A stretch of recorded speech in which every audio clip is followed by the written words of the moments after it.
Bienvenidos, esto es Hoy Nos Toca a la Noche, toda la información del día y también lo que va a suceder en la jornada de mañana, también mucho análisis de todos los temas, principalmente comenzando por el tema de Amado Vudú, que volvió a la cárcel de Seiza. La Cámara Federal de Casasoy le revocó la excarcelación y el ex vicepresidente se presentó en Comodoro Pi. Desde allí entonces está detenido. Vamos a recapitular un poco sobre lo que sucedió en agosto 2018, que fue condenado por la causa Chicone a 5 años y 10 meses. Después, en agosto, cambia la composición del tribunal y finalmente sale Amado Vudú por no tener una condena firme. Nicolás Luca nos va a explicar cuáles son los diferentes pasos por los que en su momento entró a prisión Vudú, salió y ahora vuelve a la cárcel de Ezeiza. Otro de los temas es una gran pregunta que nos hacemos muchos de los argentinos. ¿Hacia dónde va la educación argentina? ¿Cuál es la guía? ¿Cuál es el rol y la responsabilidad de los docentes? ¿Cuál es el rol y la responsabilidad del gobierno? ¿Y qué sucede con los niños? Atención a este dato. Fíjense, entre 2003 y 2015, los colegios privados del Estado perdieron 433.549 alumnos. Vamos a estar evaluando sobre esta situación y sobre la reapertura de paritarias que piden los diferentes docentes que se reabran y que el año pasado por decreto lo clausuró el gobierno nacional. También pensar en los jubilados, ¿no? El gobierno lo que hace ahora es desechar una medida que ellos habían tomado. Ya no se les va a devolver el IVA en las las compras con débito. Bueno, ¿qué es lo que sucede con esto? ¿Llega el ajuste a los jubilados o hay otra perspectiva también para analizar todos los puntos de vista con Diego Falcone, aquí la explicación económica? Y uno de los sucesos del fin de semana, ¿no? Una jueza de un partido de mujeres, River, Racing, se encontraban desarrollándose, vio una bandera que pedía por el fútbol femenino profesional y al parar el partido pide que sacan la bandera. ¿Cuáles son los puntos en común entre esta lucha de las mujeres y la profesión en el fútbol con la lucha que en su momento han tenido los hombres? ¿Cuál es el punto? Santiago Ladino con toda la información. Tenemos mucho para comentar, mucho para analizar. No hay tiempo para perder.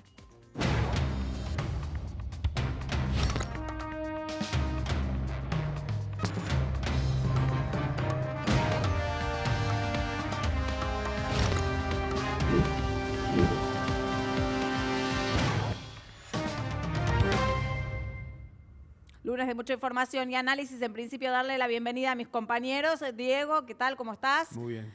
Acá Giselle con toda la información política, por supuesto. Y el hombre del día, porque Amado Vudú vuelve a prisión.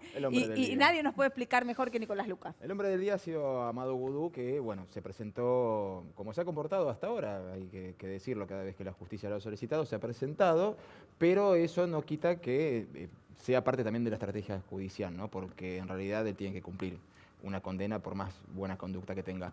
Volvió a prisión por tercera vez. La primera vez había sido por una prisión preventiva dictada en una causa por enriquecimiento ilícito en el juzgado del doctor Lijo. La segunda vez fue después de la condena en el Tribunal Oral Federal en lo criminal número 4. Y la tercera vez es ahora por una confirmación de la Cámara de Casación. ¿Qué fue lo que pasó? Él está condenado a 5 años y 10 meses por cohecho, entre nosotros coima, y negociaciones incompatibles con la función pública. Y esa pena a la que él fue condenado, el cumplimiento fue un par de meses, porque terminó siendo escarcelado por el Tribunal Oral, luego de que, a ver, él cuando es condenado, de los 3 jueces, 2 estaban a favor de que fuera prisión instantáneamente y 1 no. De los 2 que votaron a favor, hubo 1 que se fue del Tribunal Oral y su reemplazante votó también a favor de que, hasta que estuviera con sentencia firme, esté afuera. Y ahí es cuando cambia todo y el propio tribunal que lo condena a prisión es el que lo escarcela, cuando la Cámara Federal de Apelaciones ya había confirmado la prisión. Ahora, ¿cómo es esto entonces? ¿Debería volver a prisión? ¿No debería volver? ¿Había que esperar una condena firme o no? Bueno, lo que hay en discusión siempre, y que el proyecto del Código Procesal Penal nuevo vendría a solucionar de algún modo, es qué consideramos sentencia firme. ¿Sí? Hay otros países en el mundo occidental, vamos a comparar con el mundo occidental, en los que la sentencia firme se puede pelear tranquilamente en los tribunales de alzada, Cámara de Apelaciones o los que corresponde según el país en el que uno esté condenado, pero se pelea cumpliendo la prisión. Al revés que acá, que te comes prisión preventiva por 2 o 3 años y después que sos condenado se pelea hasta sentencia firme estando en libertad. Todo al revés.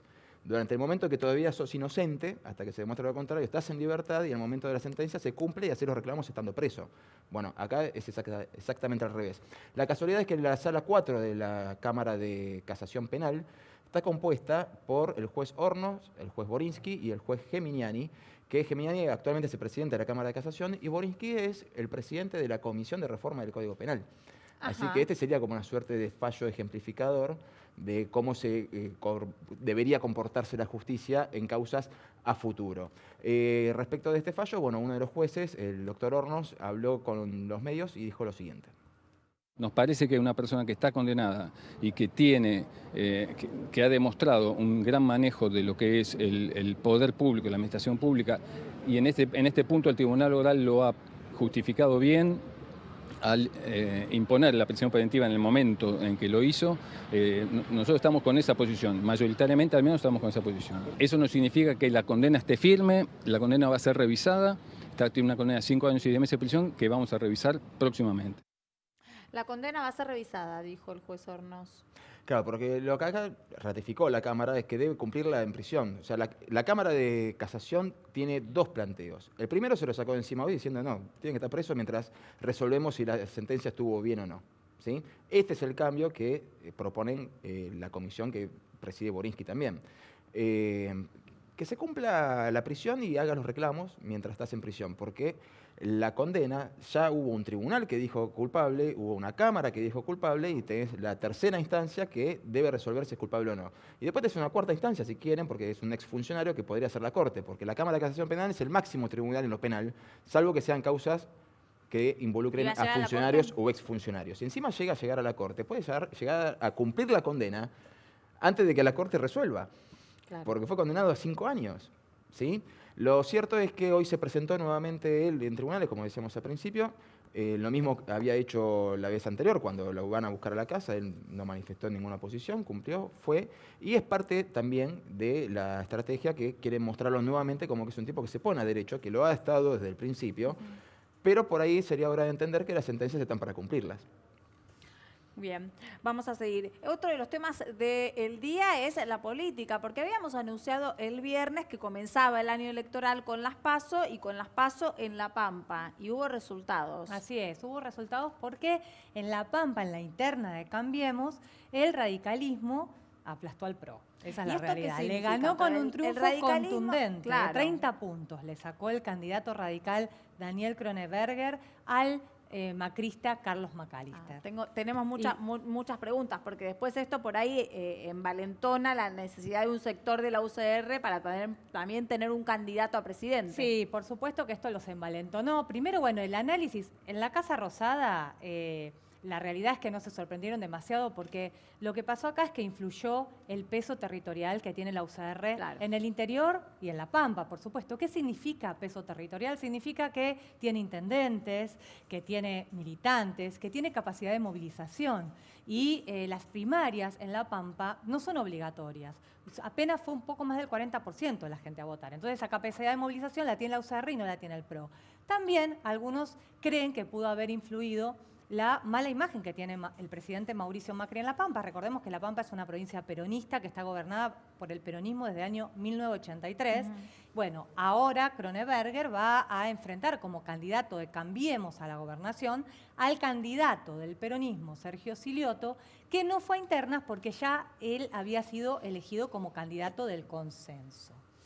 Vos me preguntás qué efectos puede tener esto. Bueno, hubo uno en lo inmediato, que fue que el PRO retiró o hizo bajar al candidato que él tenía para gobernador en Santa Fe, que era Federico Angelini.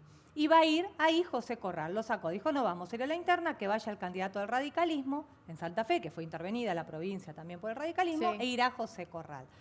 De todas formas, en la Casa Rosada dicen que no es por efectores, que esto Que son todos de se todo el mismo espacio. se venía manejando desde antes, porque lo que quieren ellos es que haya la menos cantidad de internas y que haya candidatos de consenso. Bueno, y también Marcos Peña lo va a recibir a Kroneberger entre Pero mañana. es un dato ese, Sí, ¿eh? es un dato. Marcos entre Peña mañana lo va a pasado. recibir al candidato triunfador Sí, de la UCR sí, para mostrar un sí, poco de y unidad. se van a mostrar unidad. Y en relación a la UCR, como vos bien decías, Diana, y sí, por supuesto que esto envalentona al sector que está pidiendo que haya internas con Mauricio Macri, tener un candidato a presidente propio que lo promocionan a Lustó, y en general a todos en la UCR, porque aunque no crean demasiado como Cornejo esto de las internas, lo que quieren es negociar las listas de candidatos. Es un triunfo contundente que les va a servir para decir, bueno, nosotros ganamos, vamos a ver cómo ponemos las listas, le queremos poner al vicepresidente, candidato a vicepresidente, y el mismo Kroneberger, perdón. Sí. Ese es un director de cine. Kroneberger habló en ese sentido y dijo lo siguiente. Como radical, obviamente que uno siempre está esperando tener, si se quiere, una referencia nacional importante. El radicalismo hace un tiempo que le falta esa referencia nacional y que por ahí, digamos, sería cuestión de evaluarlo. No sé si puede ser Martín Lustó o algún otro radical. Yo creo que el radicalismo en su momento, como lo hace siempre, ¿no? Evalúa en base a lo que sería la Convención Nacional cuáles son los pasos que tiene que seguir. Bueno, ahí teníamos. Vos al sabés, triunfador. viste, bueno, se sumó, digamos, a la ola que está del radicalismo. No sabés si es porque realmente lo piensa o porque quieren contener a estos sectores que están enojados y que podrían irse, ¿no? El Ricardo Alfonsín ya lo quieren dijo, ver se también podrían ir a otro fortalecido lado. todo este territorio del que vos mencionabas al principio. Exactamente. En relación a Martín Lustó, mira, hablas con la Casa Rosada, con voceros de la Casa Rosada y con voceros del Comité Nacional y te dicen, la verdad que Martín Lustó es impredecible. En eso coinciden. Vamos a ver qué quiere. Nadie sabe qué va a hacer, qué quiere. Se comenta que el gobierno podría, Mauricio Macri, incluso en esta gira, que lo subió a la gira por India, Sí. podría ofrecerle una candidatura a senador por la ciudad, que está vacante porque Carrió no quiere ser candidata. Hay un agujero que tiene Rodríguez Bueno. Larreta, es una candidatura fuerte.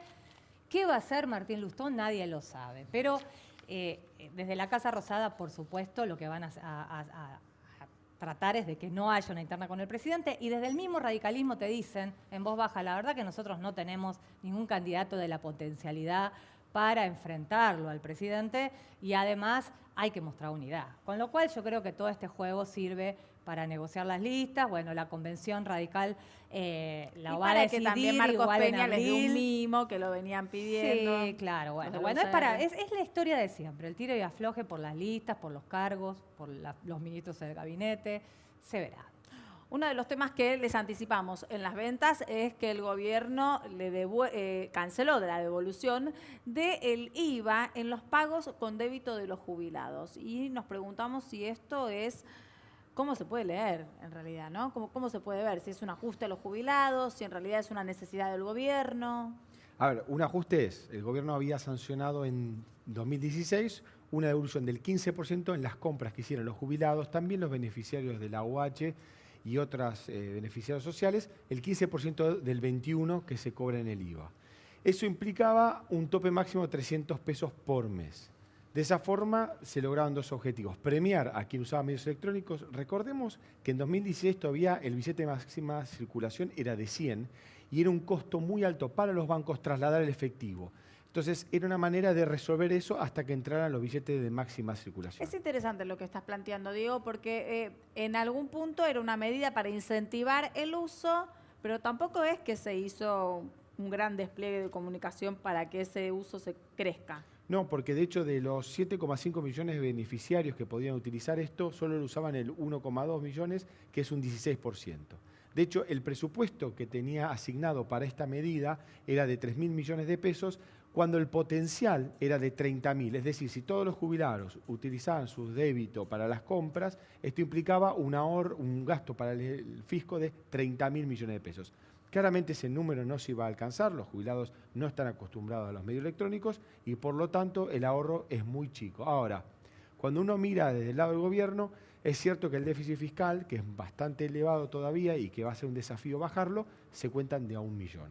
Y estos son 3.100 millones que ahorra el gobierno, más los 1.200 millones que ya ahorró por sumar jubilación y pensión de una misma persona y aplicarle el impuesto a las ganancias, se va generando un ahorro en una parte del presupuesto que es muy grande, ya que la parte social y jubilaciones representa el 60% del presupuesto nacional, a las provincias no se las puede tocar, la deuda es sagrada y la verdad que no queda mucho espacio.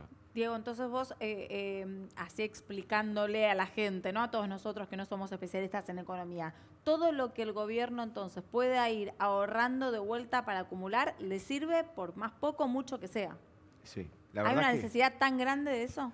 Sí, porque ¿cómo se cobran los impuestos? Sobre la actividad económica. Si hay poco consumo, si hay poca producción, se recaudan pocos impuestos. Como la actividad económica todavía sigue cayendo, el gobierno tiene que ir anticipándose y consiguiendo la mayor cantidad de pesos. Y la verdad, como digo, está rascando el fondo de la olla, ya no queda mucho espacio para recortar. Bueno, vamos a seguir evaluando entonces cómo sigue el tema de los jubilados, que siempre están postergados constantemente, Diego, ¿eh? Y en esta medida tampoco, por más de que no haya sido mucho los jubilados que lo usen, era un beneficio. Era un beneficio. El tema de los jubilados es que no tienen poder de presión, digamos, es difícil ver una huelga de abuelos y que entonces complica por ese lado que protesten. Bueno, vamos a seguir. El tema también que les habíamos anticipado es el fútbol, el folclore del fútbol. Buenas noches, Santiago. Sí, Ana, buenas noches. El folclore del fútbol y los vicios del fútbol. Sí, tal cual. Realmente tuvimos un fin de semana con de todo. A todo vapor. A todo vapor. Queremos ver, por favor, un resumen que nos trajo Santiago Ladino sobre qué es lo que sucede en este resumen de fin de semana, no sé si caótico, pero bueno, con mucho folclore argentino. Una nueva fecha de la Superliga volvió a dejar expuesto al fútbol argentino. ¿Qué pasa con Guaraní? ¿Qué pasa? La concha de mi madre. Se terminó en el día de ayer el tercer ciclo de Pedro Antonio Troglio como entrenador de Gimnasia. Los insultos tampoco pasaron desapercibidos en la cancha de Boca. Ayer y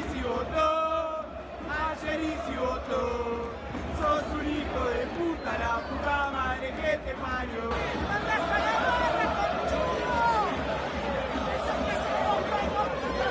Que dice de los jugadores, ¿eh? ¡Vamos! ¡Ninguna de Boca no dedica a nadie! ¡Estamos! Donde tampoco dejaron expresar a las hinchas fue en el fútbol femenino en el partido de River Racing, donde la jueza frenó el partido e hizo que 2 policías retiren ese cartel, reclamando la profesionalidad. El que sí reclamó fue Gallardo. El DT de River denunció que el corte de luz en el estadio de Banfield fue adrede. Ahora Gallardo y Crespo. Sí. Había un jugador que quería ir al baño.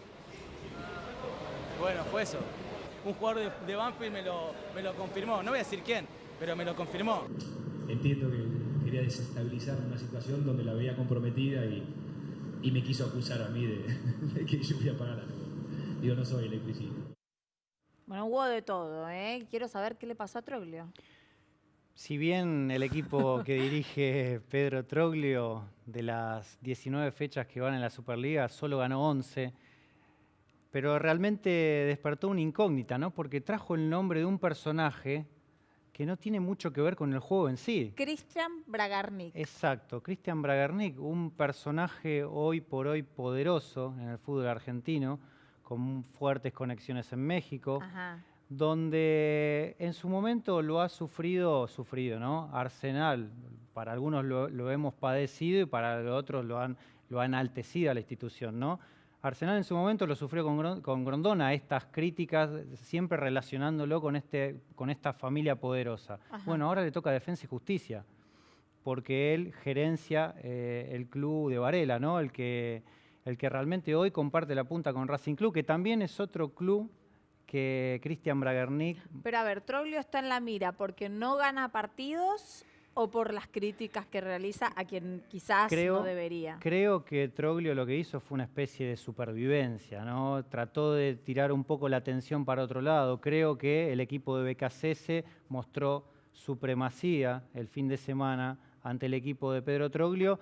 Realmente dentro de la cancha se vio una superioridad importante, pero él trajo ese nombre. Entonces me parecía justo y lógico explicar quién es Cristian Bragarnik, que hoy por hoy viene a ser un personaje muy poderoso en lo que es el manejo de representación y de intermediarios en el fútbol argentino.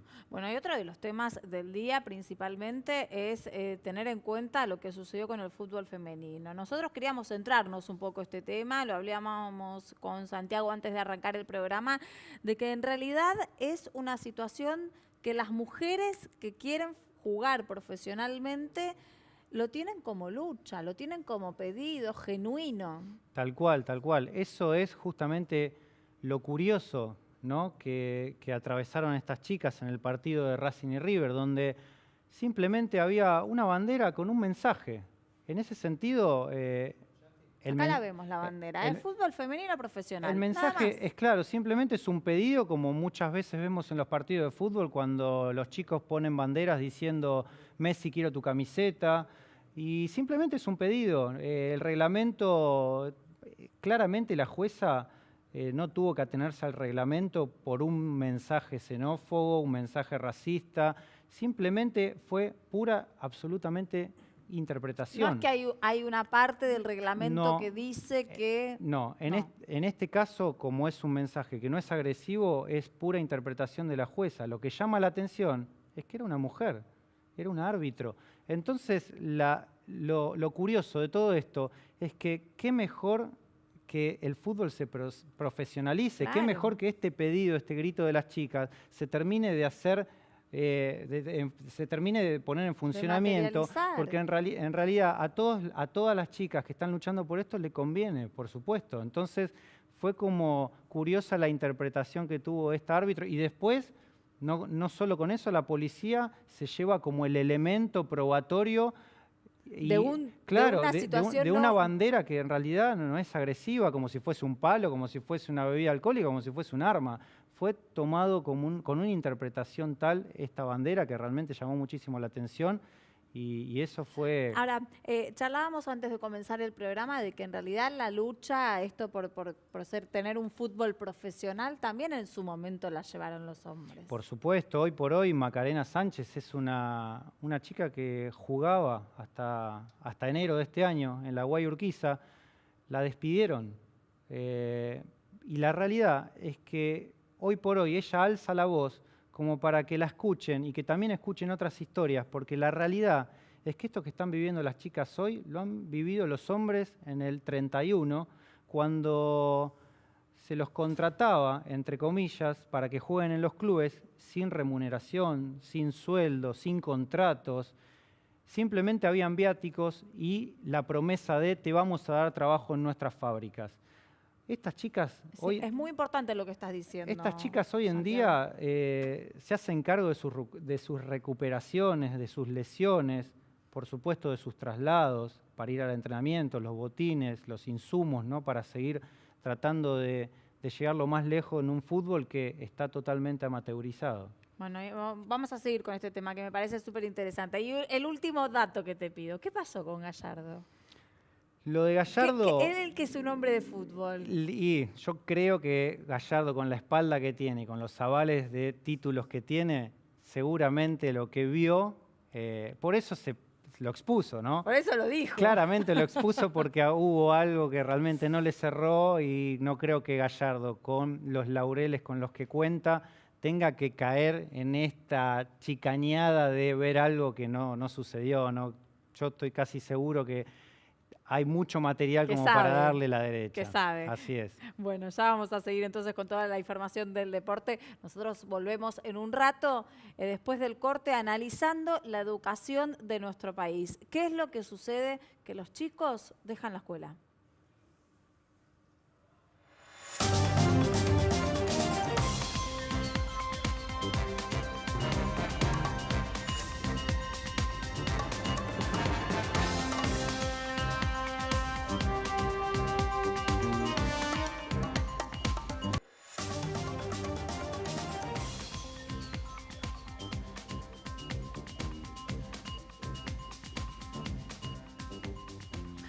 Y los gremios docentes estuvieron hoy en el Ministerio de Educación de la Nación. Aparentemente no hubo muchos resultados de esa reunión. La crónica de Magalí Arendts.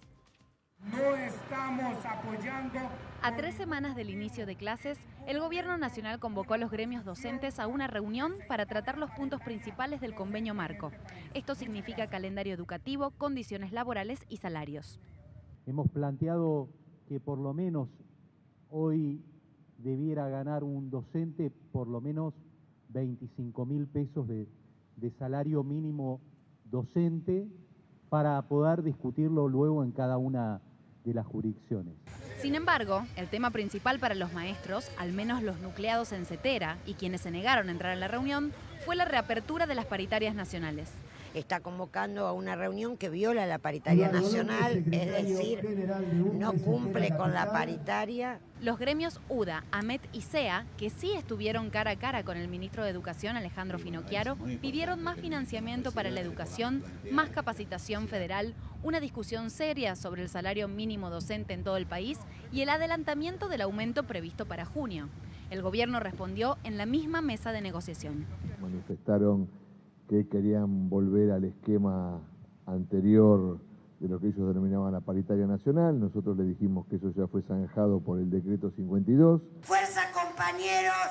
¡Fuerza, compañeras! ¡A seguir peleando! Mientras tanto, ni la provincia de Buenos Aires ni la ciudad llegaron a acuerdos con sus respectivos ministerios de educación. En los próximos días se realizarán las reuniones y serán clave para delinear la negociación a nivel nacional. En el inicio de las clases siempre aparecen nuevas incógnitas, ¿no? ¿Empiezan las clases o no empiezan las clases? ¿Cómo está remunerado el docente en la Argentina? ¿Qué sucede con la cantidad de días de clase? ¿Qué pasa con los niños que cada vez menos van al colegio? Todo esto se engloba en a dónde va la educación de la Argentina. Para eso voy a agradecer la presencia aquí del ex rector del Colegio Nacional Buenos Aires, Gustavo Sorsoli. Gracias por estar aquí, por ayudarnos a entender un poco desde su experiencia qué es lo que sucede en la Argentina con la educación. Bueno, en principio el problema del salario docente en el marco de otras reivindicaciones es muy importante. Claramente ahí escuchábamos en el informe que los gremios están pidiendo 25.000 pesos de sueldo básico para un docente que ingresa a un trabajo de jornada simple de 5 horas diarias de trabajo. Y hay que pensar después de una formación profesional que en los papeles es de 4 años, pero que hoy nuestros estudiantes de nivel superior tardan aproximadamente 6 años. Es decir, después de un chico termina su escuela secundaria, invierte 6 años de estudio en promedio en el sistema para tener el título de maestro, ya sea de nivel primario, de nivel inicial o profesor de alguna asignatura de la escuela secundaria. Y después de todos esos estudios, en algunas provincias, por ejemplo Santiago del Estero, le paga menos de 11.000 pesos cuando inicia su carrera profesional. Y la verdad que, por otra parte, hay muy pocos estímulos. ¿Por qué? Porque el sueldo docente aumenta con la antigüedad. A medida que uno se vuelve más viejo, y en particular después de 22 años de servicio, uno puede duplicar el sueldo, solo por ese hecho. Entonces, la verdad es que tenemos problemas en la formación en términos de cantidad de egresados. Y por otro lado, claro, hay poca perspectiva de que, bueno, voy a poder tener los recursos mínimos para tener una familia, solventar los gastos habituales y pensar en otras cosas. Hay un dato interesante para acotar, que según OCDE, aquí la Argentina se ubica en el anteúltimo puesto sobre 37 países con un promedio de 20.833 mensuales. Sí, ocupamos el peor de los lugares. Qué y ingrato, sobre todo ¿no? Cuando uno compara, porque quizás uno al compararse con algunos países que son potencias desde el punto de vista económico, dice, bueno, estamos lejos de eso. Pero en esa lista hay países que están en situaciones similares a la nuestra. Evidentemente que hay que tomar una decisión muy fuerte vinculada con el gasto que el Estado hace en términos de inversión presupuestaria para educación. O sea, siempre se dice la educación no es un gasto, no es de ahora. De años de gobiernos anteriores. Lo que pasa es que, bueno, este año en particular, durante la crisis de principio de siglo fue tremenda. Pero en los primeros años del gobierno kirchnerista realmente hicieron que aumentara, ¿sí?, el sueldo docente. Tuvimos una etapa desde ese punto de vista importante. Ahora, en los últimos años, los gremios fueron peleando mantener de alguna manera esos sueldos. El del año pasado fue un año muy crítico. Claro. En promedio, las mejores remuneraciones alcanzaron quizás un 33, un 35% en la paritaria docente jurisdiccional del año pasado, y la inflación llegó al 50%, o sea, se han perdido 15 puntos. ¿Qué están pidiendo los gremios? No hablemos de lo que va a pasar este año, sino cómo recuperamos el 15% que hemos perdido. Y por eso ahí también hay otro juego muy fuerte, que es paritaria nacional sí o no. ¿Por qué paritaria nacional? Porque la paritaria nacional aseguraba un piso básico para todas las jurisdicciones, que como sabemos en un país federal, que es federal desde los papeles, no es federal desde lo económico. Y entonces ahí tenemos un problemón enorme. Con las paritarias nacionales generalmente pasa lo mismo en muchos sectores. En prensa lo hemos padecido bastante, que cuando se va a una paritaria general nacional, hay medios que pueden pagar mucho más de lo que se arregla, y hay medios que no pueden pagar ni lo que se arregló. Entonces se termina arreglando por la mínima, beneficiando a los que podían pagar más. Pero si uno va a una paritaria nacional docente, ¿no se encuentra con problemas de que hay provincias que no llegan a pagar eso? Bueno, aquí hay una cuestión diferenciada. La paritaria nacional lo que hacía es establecer un sueldo básico mínimo para todas las jurisdicciones. Y lo que nos asegurábamos es que todas las escuelas públicas, y acá no funcionan como empresas, y esto es una diferencia importante. En los medios de comunicación, si bien hay algunos que están en manos del Estado o en porcentajes, hay muchas empresas privadas. Aquí lo que se garantiza es que todas las jurisdicciones tuvieran sueldos mínimos establecidos. Es cierto que hay una diferencia muy, muy grande, ¿sí? Si uno va al sur, por ejemplo, en Tierra del Fuego, en Chubut, en Río Negro, los sueldos, por algo que viene de hace muchos años, que tiene que ver con zonas desfavorables, o provincias que han invertido mucho en educación, Córdoba, Santa Fe, la ciudad de Buenos Aires siempre estuvo en los primeros puestos respecto de eso, y otras, sobre todo el NEA y el NOA, ¿sí?, el norte de la República Argentina, que tiene sueldos muy bajos.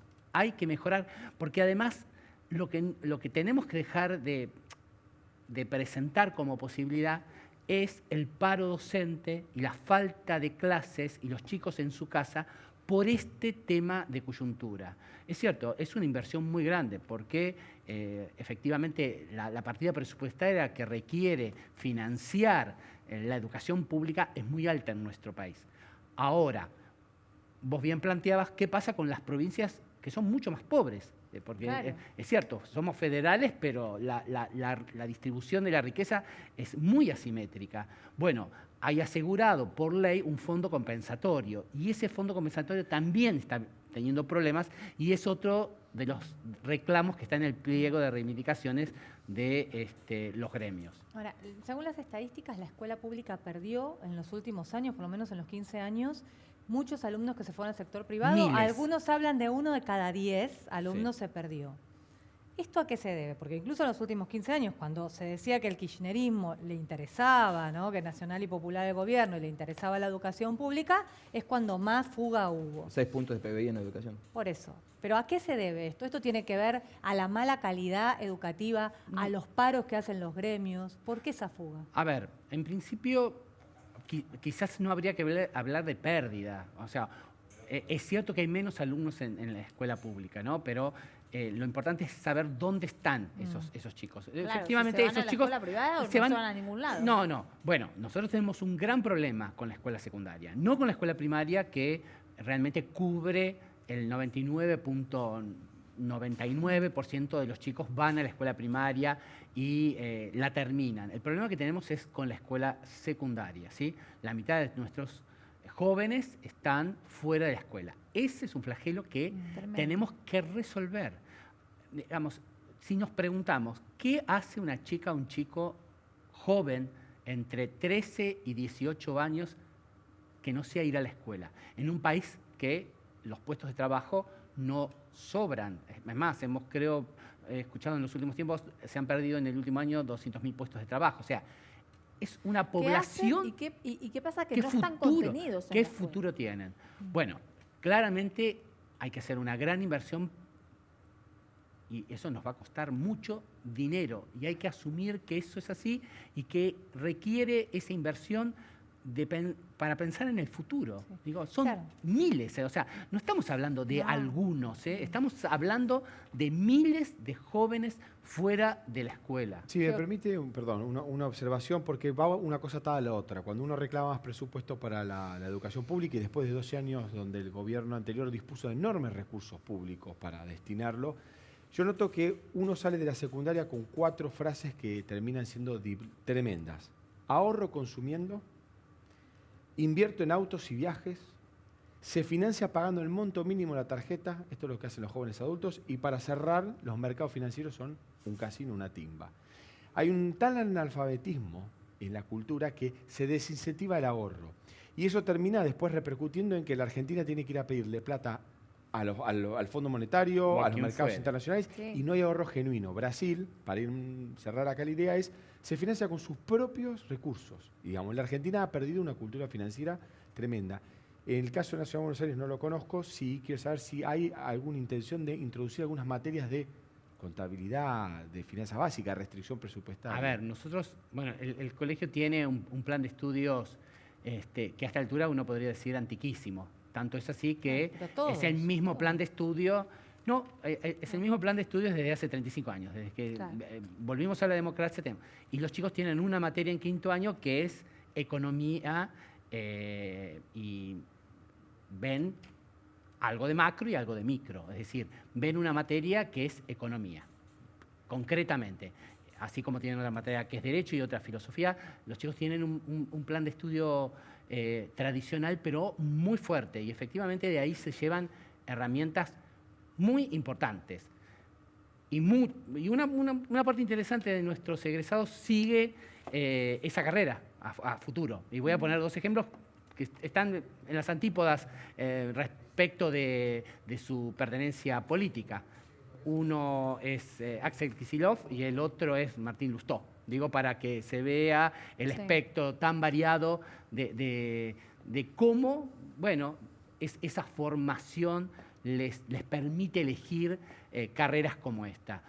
A ver, claramente la formación de los estudiantes de secundaria tiene que cambiar. El modelo de escuela secundaria que tenemos hoy sirve para algunos, para muchos. Digo, no es que haya que desterrar la formación que hoy tenemos, pero se requiere una nueva escuela secundaria para todos esos que están fuera del sistema educativo. Nosotros tenemos que lograr que los chicos estudien y tenemos que lograr incentivos hacia los chicos y hacia las familias. Todos tenemos que ser responsables de que ellos estén en la escuela. Es el mejor, política de Estado. Tiene que ser una política de Estado. Pero no las vemos desde hace años.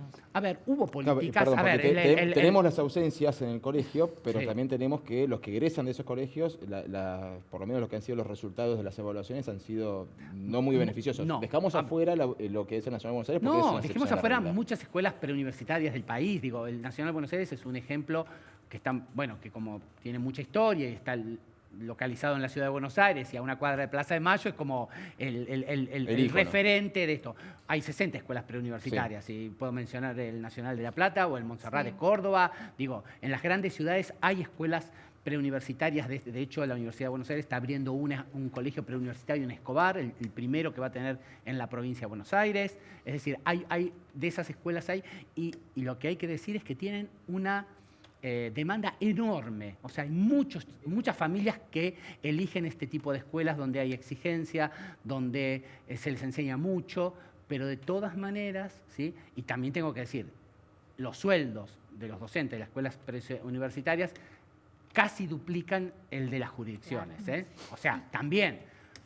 Ahí hay que encontrar un equilibrio, porque después veníamos hablando de los sueldos, ¿no? De los rezagados que han quedado los sueldos de los docentes y de cómo inciden defectiblemente después en el día a día de la educación. El sueldo no puede ser un pretexto. El sueldo no puede ser un pretexto de el paro, la falta de clase, los chicos en su casa, no estudiar, porque todo se debilita además. Porque cuando, digamos, el sistema es tal que los docentes no van por determinadas cosas, hay temas que no pueden enseñar. Eso de que perder un día no pasa nada, bueno, se puede entender, Pero el año pasado en los colegios preuniversitarios perdimos 40 días. 40 días son 2 meses de clase y eso no se recupera. ¿Cómo se empiezan a cambiar no las se cosas? recupera. ¿Qué habría que hacer? Convocar, convocar a un consenso a todos los sectores. Hay ¿Qué que habría que invertir hacer dinero, hay que invertir dinero. para que la educación pase a ser central Sí, hay en que las invertir prioridades? mucho dinero. Hay que invertir dinero y ponerlo como prioridad. Ni más ni No, menos. pero ¿cree que hay que desacralizar la figura del maestro, que no se lo puede tocar, o sea, no se lo puede evaluar, no se lo puede juzgar por el resultado? Porque Yo hay te un punto diría donde... que hay un doble problema. Por un lado, hay toda una mirada sobre los docentes respecto de que no se lo puede evaluar. Efectivamente, los sindicatos están en las antípodas respecto de eso. Yo creo que en muchos países del mundo se evalúa a los docentes y los docentes no tienen ningún problema en ser evaluados, para nada. Me parece que ese no es el problema. Ahora, para eso hay que generar condiciones en la sociedad, porque por otro lado, así como estos docentes no pareciera que no quieren ser evaluados, tampoco son respetados dentro de la escuela. Tenemos muchos casos de docentes destratados por los prives, destratados por las familias, digamos. No la verdad es que la escuela está en una crisis. Hay una crisis cultural. Bueno, Pérdida de autoridad del docente. Absolutamente. Bueno, eso también pasa, porque el lugar del maestro ha quedado relegado de alguna manera. Hay como una crisis cultural general y recién usted mencionaba algo que me da el pie para la siguiente pregunta. Cuando uno ve los afiches que dicen en este momento también estoy educando, y son afiches en manifestaciones, movilizaciones, ¿qué versión, qué opinión tiene usted de esa postura? Porque tampoco se me ocurre de qué otra manera pueden protestar si por ahí los funcionarios no dan mucha atención. A ver, por eso siempre, digamos, es muy difícil decir que los maestros tienen que estar en las aulas con los chicos si a los maestros no se les paga bien. Por eso digo, no puede usarse el tema de la paritaria en términos de sueldo. Después podemos decir más escuelas, más infraestructura, más capacitación docente, digamos. Pero los maestros esencialmente paran cuando ven su sueldo que mes a mes, año a año, pierde poder de adquisición. Esencialmente eso. Un maestro bien pago se le puede exigir mucho más, digamos. Igual, yo quería preguntarle principalmente también cuando se cuela la política en los reclamos, ¿no? Cuando a veces hay... siempre se van a colar. Cuando a veces hay gremialistas de los docentes que se los emparentan mucho con deseos políticos. ¿Cómo afecta eso a la educación? Pero eso pasa en los sindicatos docentes y en casi todos los sindicatos. En nuestro país, digamos, eso ocurre aproximadamente desde la década del 40 del siglo pasado, digamos. El movimiento de los trabajadores y los sindicatos siempre han ocupado lugares importantes en la política. Bueno, los podemos ver en la Cámara de Diputados, sí, pero concretamente. No por eso, sino después cómo influye en la educación, ¿no? A la hora de negociar una paritaria salarial. ¿Cuál es el interés? Bueno, es difícil de decir eso. Claramente la política y los sindicatos están muy, muy emparentados y eso, digamos, eso es una complicación, sin duda. Lo que pasa es que los sindicatos docentes tienen un poder concreto muy fuerte, a diferencia de muchos otros sindicatos, ¿sí?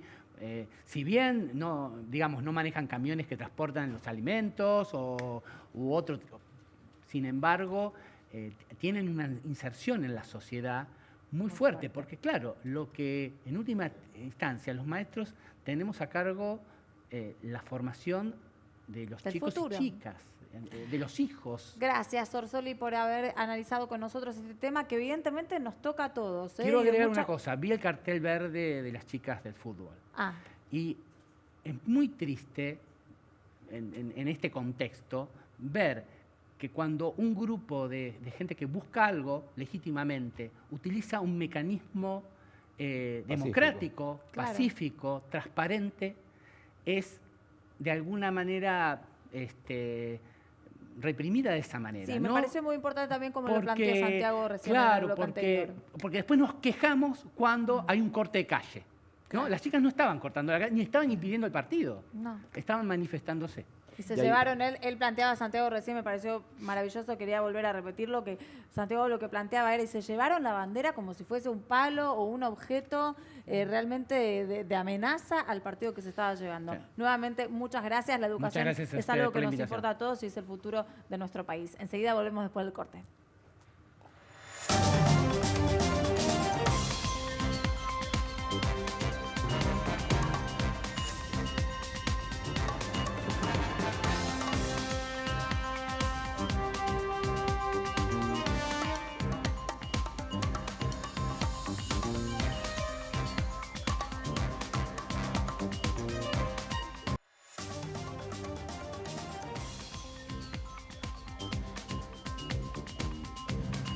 Ya estamos con el equipo completo porque hay información que no podemos dejar pasar. Por ejemplo, la de Massa. Sergio Massa, que no quiere bajarse de la quiere ser candidato. Bueno, habló esta mañana, hizo declaraciones en Radio La Red y dijo lo siguiente.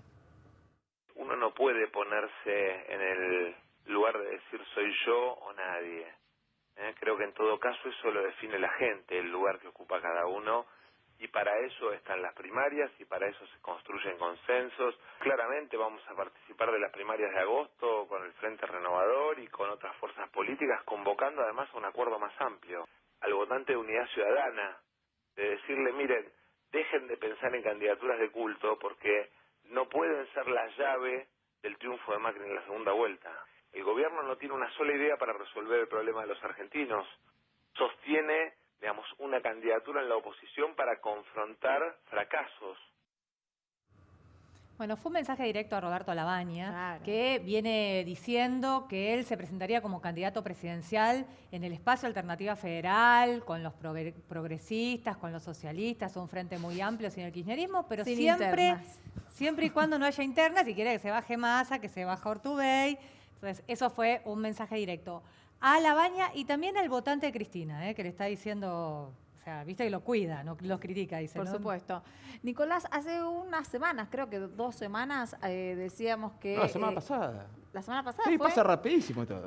Cristina Fernández de Kirchner, que iba a estar a fines de febrero en los tribunales. Sí, pero no. Sí, pero no. Sí, pero no porque como mañana cumpleaños Cristina y parece que quisieron hacerle un lindo presente, porque uno de los miembros del tribunal que debería juzgarla, el doctor Tazara, tiene una cirugía de corazón que estaba programada antes de que fijaran la fecha, eso es lo que nadie entiende, porque la postergaron igual. Otra cosa que nadie entiende es que la postergaron para el 21 de mayo, cuando todo lo que venía ahora eran cuestiones preliminares, ¿no? Que era juntar la prueba, agarrar los 10.500 cuerpos con 200 fojas cada uno, ver dónde lo vamos a hacer, en qué sala van a hacer las audiencias, qué fecha fijamos para cada audiencia. Entonces... Si empezaba el 28 de febrero, Cristina iba a tener la primera audiencia en septiembre, más o menos para las PASO. Ajá. Se posterga para el 21 de mayo. Por lo tanto, después. Después de las elecciones generales. Bueno. Divino.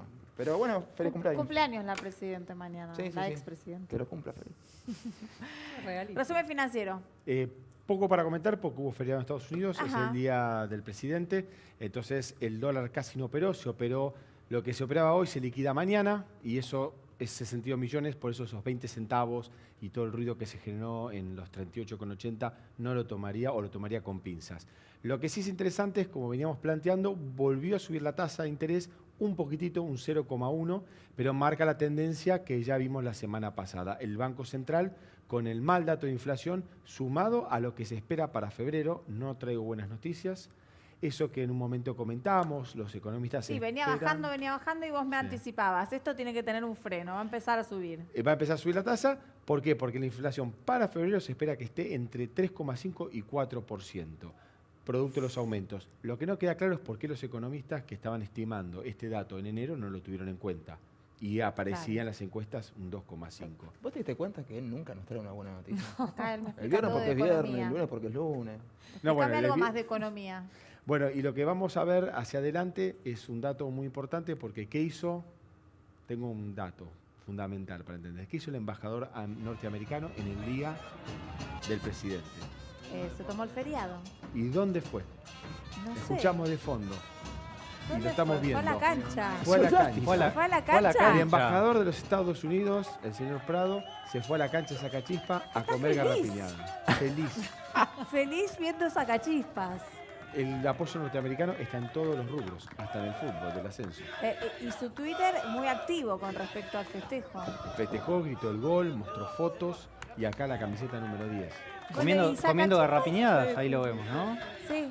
Sacachispas, bueno, es un club que milita la primera B metropolitana. La realidad es que no logro conectar al embajador Prado con Sacachispas, pero bueno, se lo veía muy entusiasmado. Bueno, la pasión del fútbol te puede llevar a cualquier lado. Por supuesto, realmente se lo vio disfrutar hasta comer garrapiñadas. ¿Y el club qué dijo? Y el club, bueno, la gente encargada de prensa y marketing del club realmente es fantástica, ¿no? Porque fíjense cómo ironiza esta situación. Bueno, hoy recibimos la visita del embajador Prado, iniciamos las relaciones diplomáticas a la espera de la lluvia de inversiones. Además, ante la mala racha del equipo, evaluamos empezar con el fútbol americano y armar una franquicia en la NFL. O sea, realmente la cuenta oficial de Twitter... Estuvieron muy rápido. Compite con el community manager de la radio. Salieron a pedir plata los de Sacachispas. ¿Le pueden pedir plata a alguien en Estados Unidos, los de Sacachispas? Yo creo que si hace la franquicia NFL conseguiría a Christine Lagarde. A Christine Lagarde, el fondo. Yo creo que yo pondría community manager de este equipo a pedir plata. Bueno, vamos a ver, nosotros también vamos a pedir por ahí algún fondo del exterior acá para cada uno de nosotros, ¿no? Si lo puede pedir Sacachispas, nosotros también. Vamos a evaluar, vamos a tener una reunión ahora privada con cada uno de los integrantes para evaluar cómo seguir. Igual un cariño a los vecinos de Soldán. Cómo pedir. Los esperamos mañana a las 23, de lunes a viernes. Hoy nos toca de noche con este equipo maravilloso de especialistas.